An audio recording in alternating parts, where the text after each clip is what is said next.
In fact रानी चैटर्जी या अक्षरा जी ने, किसी एक एक्ट्रेस ने ये कहा भी है कि मेल डोमिनेंस बहुत है इंडस्ट्री में। अगर किसी स्टार ने ये डिसाइड कर लिया कि इस फिल्म में ये एक्ट्रेस नहीं होगी तो वो काम कर ही नहीं सकती है। वो डिसाइड करेंगे कि उनको फिल्म किसके साथ करनी है।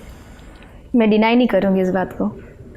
मेरी सीनियर्स अगर यहाँ बैठ के ये बात कह चुकी है तो वो सही कह रही है, बिल्कुल सही है। जैसे सर ने अभी कहा कि मेकर्स, मैंने जैसे कि आप जानते 15 सालों से काम करी, तो मेकर्स वाकई में हमारी इंडस्ट्री में बहुत कम है। और जो मेकर्स है भी उनको बहुत दबाया जाता है, हमारे डायरेक्टर को बहुत ज़्यादा दबाया जाता है। कौन दबा रहा है?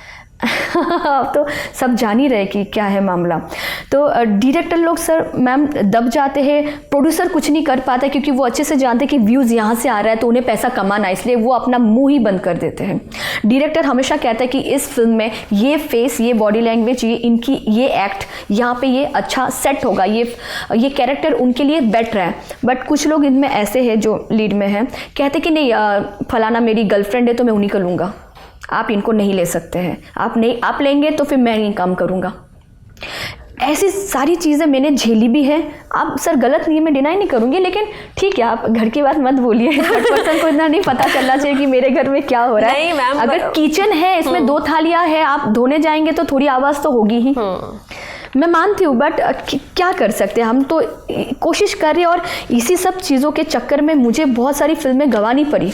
मुझे बहुत सारी, मैं क्या ही बोलूँ। अच्छा, अच्छी फिल्में हैं, मैं नाम नहीं लूँगी नहीं तो दिक्कत हो सकती है। तो बहुत तकलीफ भी है इस बात का मेरे अंदर कि जस्ट बिकॉज कि ये इनकी गर्लफ्रेंड है, उनके साथ उनका अच्छा है, उनकी बाउंडिंग है अच्छी, तो मुझे मेरा काम छीन गया मुझसे। और आज जब उनको वो लोग डिपार्ट हो गए तो उनको इशू होने लग गया। फिर वो लोग, पवन सिंह की बात करें, मैं किसी की भी बात कर रही हूँ, हमारे यहाँ पे कुछ हीरोज़ है ऐसे जो ऐसे हरकतें करते हैं कि उनकी ये गर्लफ्रेंड है तो उन्हीं के साथ मैक्सिमम काम करेंगे, नहीं तो नहीं करेंगे, दूसरों को चांस नहीं देंगे। क्यों नहीं देंगे? आप भी सोचिए, आपको नहीं करना चाहिए। और जब उनकी अंदर वो गर्लफ्रेंड बॉयफ्रेंड में इश्यूज़ होता है, ब्रेकअप होता है, तो आप ही लोग आके यहाँ पे रोने धोने रखते हो। क्यों रो रहे हो, क्यों धो रहे हो? आप जब आप चाहते कि मुझे फेम मिल जाए, मैं स्टार बन जाऊँ, मैं सुपरस्टार बन जाऊँ, उसके बाद आपका जब काम खत्म हो जाए तो आप अलग होने की कोशिश करते हो, फिर आप आके रोने धोने लगते हो। आप जानते हो कि वो लोग मैरिड पर्सन है, उनके साथ इतने लोगों का नाम जुड़ा हुआ है, तो आपको जाना ही नहीं चाहिए ना, आपको बिल्कुल नहीं जाना चाहिए। लेकिन आप जाने के बाद भी कहोगे हाय मेरे साथ ये हो गया, हाय मेरे साथ हो गया, छाती पीट के कहोगे, तो वो कहीं ना कहीं मुझे लगता है कि गलत बात है। यही सारी चीज़ें इंडस्ट्री को ख़राब कर रही है।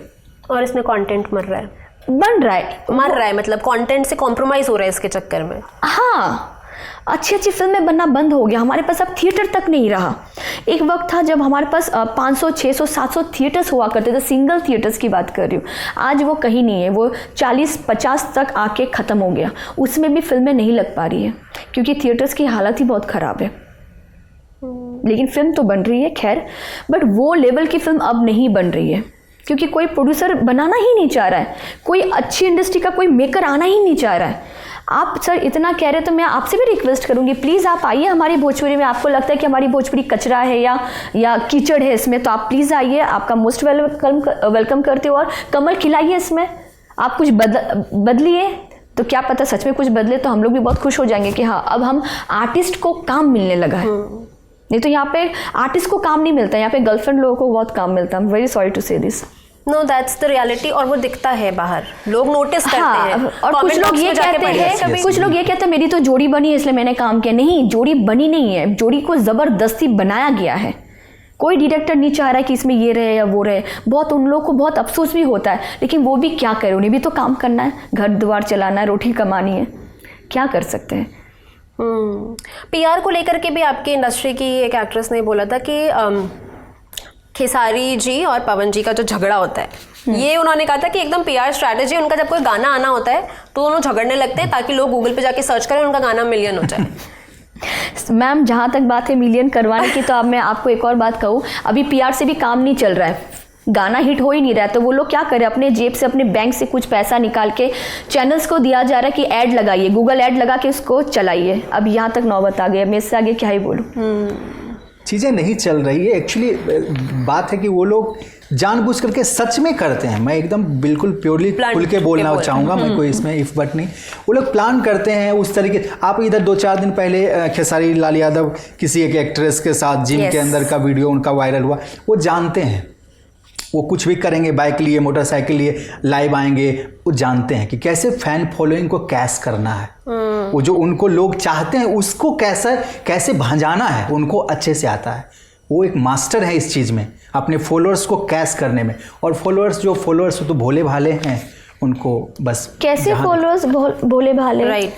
वो लोग देख नहीं रहे कि कोई गाना गा रहा है कि भाभी के चाट ल, साली के काट ल, तो इसका क्या मतलब, क्या इम्पैक्ट पड़ रहा है। आप इतने भोले तो नहीं हो सकते हो कि आप ऐसी चीज़ें अपने माँ बहन के लिए सुन सके। वेरी सॉरी सर, मैं ये कह रही हूँ मुझे, बट क्या करूँ इस वक्त। मैंने ये पहले गाना देखा नहीं, लेकिन जब मैंने ये गाना देखा मेरे पैरों के नीचे से ज़मीन हिल गई कि इतने बड़े सिंगर, इतने टॉप में आप बैठे हैं, आपकी वजह से कितने लोग आप पे फिदा है, आप पे मरते हैं, आपकी गायकी पे मरते हैं। मैं खुद उनकी गायकी के बहुत बड़ी फ़ैन हूँ, बट ऐसे गाने सुनने के बाद मुझे बिल्कुल फ़ैन रहने का मन नहीं करता। बट ठीक है, चलो घर की बात है ये अब।